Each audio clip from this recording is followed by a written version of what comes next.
बिस्मिल्लाहिर्रहमानिर्रहीम अस्सलाम वालेकुम। मैं हूं आपका मेजबान साजिद गुंदल। आज 13 दिसंबर है साल 2020। तीन आम खबरें आज वीडियो में हम डिस्कस करेंगे।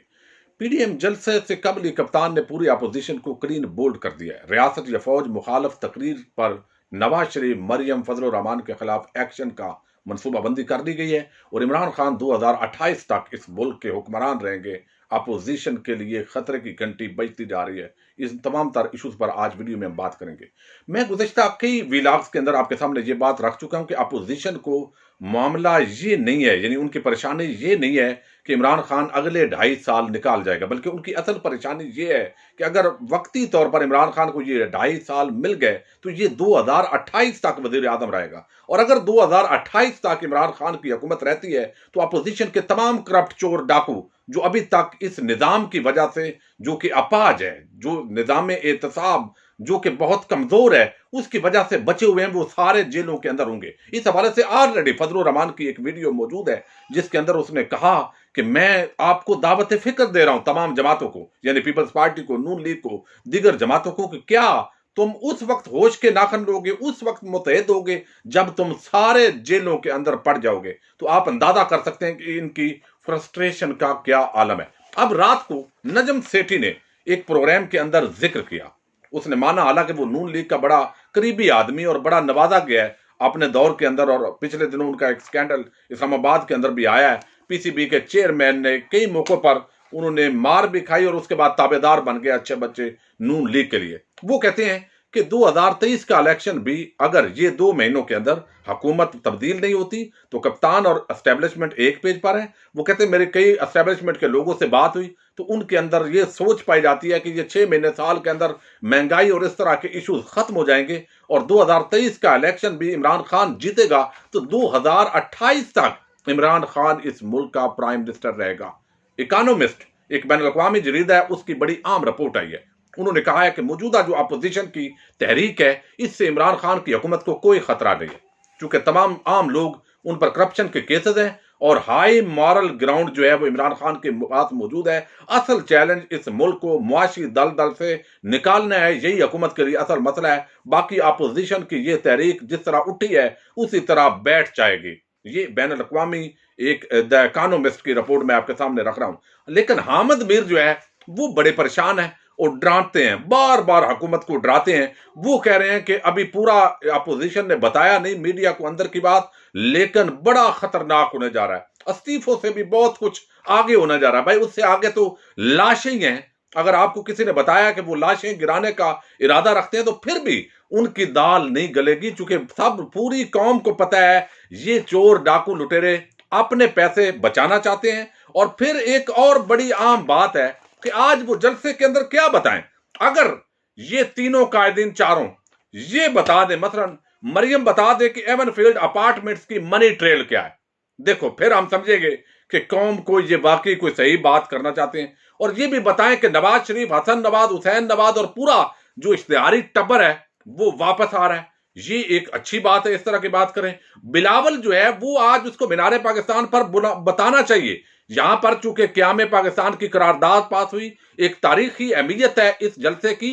ये मतलब नहीं है इस जगह का कि आप यूज करें और अपनी चोरी डकैती को महफूज करने के लिए बात करें, बल्कि आज सच बोलें और बताएं ये जाली बैंक अकाउंट्स का क्या धंधा है, ये पैसा कहां से आया, इसकी मनी ट्रेल, इसकी ट्रांजैक्शन, इस ब्लैक मनी को व्हाइट कैसे किया गया, इसका जवाब आज पूरी कौम को मीनारे पाकिस्तान पर देना चाहिए। फजल रहमान को आमदन से ज्यादा सजात, मदारस, 2 कमरों के मकान से लेकर आज बिजनेस एम्पायर किस तरह खड़े की, इसका जवाब देना चाहिए। अगर ये सच बोल दें तो फिर अच्छी बात है, फिर आप कहें कि वाकई ये कोई तब्दीली लेकर आएंगे। वरना ये लोग जो अपनी चोरी के दिफा के लिए यहां पर खड़े हैं, ये आपको इस कौम का मुस्तकबिल बजाय ये छीन चुके हैं और ये देने की कोशिश करेंगे। ये बात बड़ी अहम है। लेकिन एक और बड़ी अहम डेवलपमेंट हुई है, वो ये कि हर जलसे के अंदर नवाज शरीफ, फजल रहमान, मरियम रियासती इदारों के खिलाफ, फौज के खिलाफ गुफ्तगू करते हैं। इस हवाले से उनको शट अप कॉल अगरचे दे दी गई है।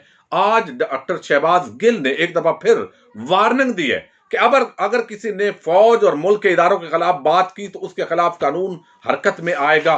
लेकिन 2 दिन पहले एक बड़ी डेवलपमेंट इस हवाले से आ चुकी है। पहले वफाकी काबीना का बाकायदा जो है वो अख्तियार था। बगावत का मुकदमा और जराइम जो इस तरह के हैं, रियासत के खिलाफ बगावत पर उकसाना, ये मुकदमात वफाकी काबीना की मर्जी से दर्ज होते थे।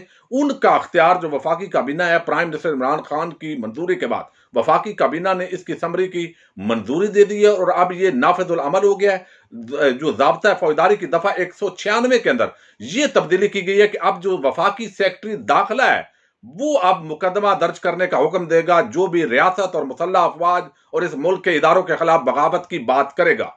तो यहां पर ये अख्तियार अब वहां पर शिफ्ट हो गया है। सूबाई हुकूमतें भी इसके अंदर दरखास्त दे सकती हैं और इंप्लीमेंट कर सकती हैं। और इसको अब इसके बाद नवाज शरीफ कोई भी इस मुल्क की फौज के खिलाफ या इस मुल्क के दीगर मुसल्लह जो इदारे हैं, सिक्योरिटी एजेंसी, हसास इदारे, उनके खिलाफ बात करेगा तो मुकदमात दर्ज होंगे। और ये बाकायदा हुकूमत इस हवाले से ये पैगाम दे चुकी है। और आप देखिए कि ये किस तरफ जाते हैं। मरियम को ये उम्मीद है कि आज जो नवाज शरीफ तकरीर करेंगे वो तकरीर बड़ी आम होगी और वो बड़ा सरप्राइज देंगे और वो कहेंगे टकरा जाओ, और उसके अंदर जो इस्तीफे, ये लांग मार, पकड़ धकड़, सारे प्रापेगंडे किए जाएंगे। हालांकि अभी इनको बड़ी फ्री जो है वो छूट दी गई है इस पूरे जलसे के अंदर।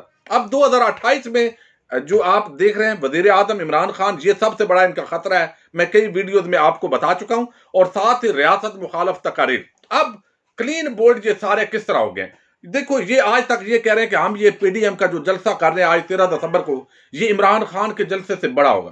भाई आप हैं 11 जमातें मिलकर अगर एक पार्टी का मुकाबला करेंगे तो फिर भी कोई वैल्यू नहीं है। फिर अगर आप ये सिर्फ लाहौर की जलसा करते या कम से कम फैसलाबाद और गुजरांवाला डिवीजन की हद तक करते तो फिर भी आपकी बात समझ में आती। लेकिन अब इन्होंने क्या किया है, अपनी इज्जत बचाने के लिए अब इन्होंने पूरे पाकिस्तान से लोगों को लाने का फैसला किया है। और अभी आप देखिए पूरे सिंध से हुकूमत की मुआवनत से बाकायदा पैसे देकर कई इस हवाले से वीडियोज आ चुकी हैं। 500-500, 300-300, 1000 रुपए बांटे जा रहे हैं। लोगों को बसों के अंदर भरकर लाया जा रहा है पूरे सिंध से, खैबर पख्तूनख्वा के मदारस से, यहां पूरे पंजाब से और हत्ता के बलोचिस्तान से भी लोगों को, मदारस के लोगों को यहां लाहौर के जलसे में लाया गया है। और पूरा पंजाब तो है भाई, आप पूरा पाकिस्तान जो है वो इकट्ठा अगर मीनारे पाकिस्तान के जगह पर कर भी लेंगे, आपका जलसा अगर इमरान खान के बफर्जे माल बराबर भी हो जाता है तो फिर भी आप क्लीन बोल्ड हो चुके हैं, आप कामयाब नहीं है। क्योंकि हर जगह आप ये लोग रोज नहीं बुला सकेंगे। कप्तान की ये क्वालिटी थी कि वो जहां भी जाता था वहां के मकामी लोग जो है वो इतनी तादाद के अंदर जमा होते थे। अगर लाहौर में प्रोग्राम है तो ज्यादा से ज्यादा गुजरांवाला और साथ जो है वो फैसलाबाद डिवीजन होता था। लेकिन आप पूरे मुल्क से 11 पार्टियां, हुकूमती पार्टी है एक सिंध की, और फिर पूरे लाहौर से जीती हुई पार्टी है जो नून लीग है, वो अब बंदों को मिन्नत तरले, पैसे, सारा कुछ ला के वो कर रहे हैं। और साथ ही आपस में कारकुनान लड़ रहे हैं। इस वक्त एक MNA की वहां जो फजल रहमान की इंसार उल इस्लाम नाम के एक गुल्लू भट्टो की फोर्स है, उसने ऐसे तजलील की है कि वो चूंकि लोग हैं पख्तून है, जानते हैं नहीं, वहां के आए हुए हैं खैबर पख्तूनख्वा से। और वैसे तो पख्तून बड़े अच्छे लोग हैं, कौमी लोग हैं, मैं पख्तून कौम की बात नहीं कर रहा, तो उनको पता नहीं है, लिहाजा उन्होंने तजलील करने शुरू कर दिए। तो आपस के अंदर मकामी जो नून लीग के गुल्लू भट्ट और जो फजल रहमान के लोग हैं वो आपस में भी उनकी लड़ाइयां और ये चीजें चल रही हैं। और आगे म्यूजिक चल रहा है, उस पर बड़ी नागवारी का इजहार कर रहे हैं। और ये मजाज भी आपस के अंदर मुख्तलिफ है, लेकिन बुग़्ज़ इमरान पर और करप्शन के बचाव पर इन तमाम पार्टीज का इत्तेफाक है। अब यहां पर जो है कुछ और डेवलपमेंट्स हो रही हैं, और वो ये कि थोड़ी सी कुर्सियां लगाई गई हैं और रात का इंतजार किया जा रहा है। अभी आप देखेंगे बिलावल चल पड़े, मरियम चल पड़ी, लेकिन जलसागाह में शाम के बाद पहुंचेगी। चूंकि जो लाइट्स होती हैं अगली जगह पर अगर लोग ज्यादा नजर आए तो वहां तक मीडिया के कैमरे जाते हैं, पीछे कैमरे नहीं जाते। अगर तो आप समझते हैं कि आपका जलसा कामयाब है तो अभी दिन की रोशनी के अंदर जरा लोग दिखाइए। नहीं, शाम का इंतजार होगा। शाम के बाद ये बरकती कायदीन वहां पर पहुंचेंगे, लाइटों इतनी रोशनी होगी कि दूर भी थोड़े बहुत चलते फिरते वक्फे के साथ लोग भी ऐसे लगेगा जैसे हजारों लोग जमा हो चुके हैं। तो ये पूरा जो प्लान कर दिया गया है। लेकिन हुकूमत ने जिस तरह वजीर दाखिला आए हैं शेख रशीद, उसके बाद जिस तरह नून लीग के लोगों की चीखें निकल रही हैं, जिस तरह बदतमीजी का मुजाहरा शुरू हो गया है, राना सनाउल्लाह हो या वो राना लतीफ हो या इस तरह के लोग, इससे पता चलता है कि इनके लिए और खतरे की घंटियां बज चुकी हैं। लेकिन देखना यह है कि अब रियासत ने अपनी रिट कायम करनी है या नहीं। तो अगले जो 2 महीने हैं, यानी आप देखिए ये सारी नाकामियां इनकी मुकद्दर होंगी और 2028 तक वजीर आजम इमरान खान इनको बर्दाश्त करना पड़ेगा। और पाकिस्तान के लिए इंशाल्लाह ये जब गिरेंगे, पकड़े जाएंगे, जेलों में जाएंगे, तो पाकिस्तान की सरबलंदी होगी। अपने मेजबान साजिद गुंदर को नेक्स्ट वीडियो तक के लिए इजाजत दीजिए। अल्लाह हाफिज।